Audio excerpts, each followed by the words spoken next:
what fidgets are actually worth it. Also, my new fidgets came today, but I'm so sorry. I could not film an unboxing even though I really wanted to, because it arrived and I opened it when a friend was over. So I'm so sorry, but I will do a review on all my fidgets, like tomorrow or later or something. But right now, it's which fidgets are actually worth it. Yes.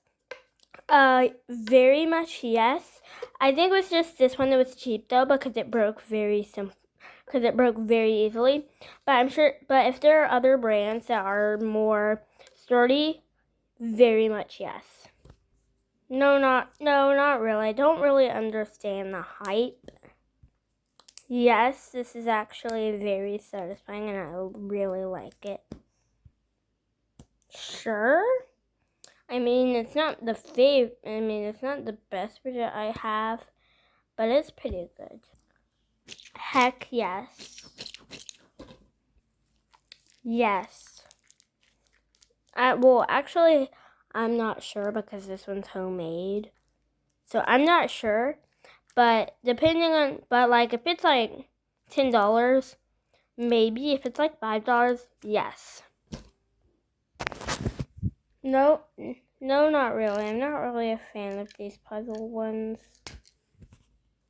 No, at least not. At least just not this type.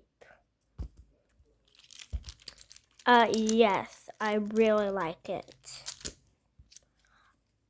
Yes, it's my literal dream. And I can play with it. Aw. Hey.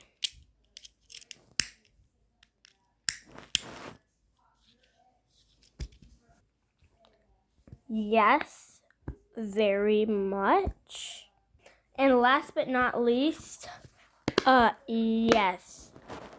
Duh. Love it. Awesome. Love.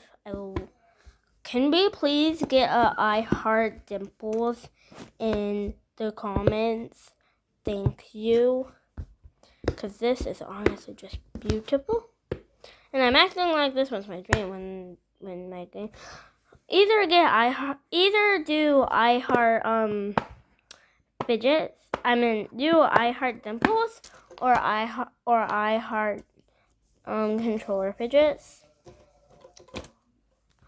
Anyways, yeah. So, anyways, that's the fidgets that are and worth it.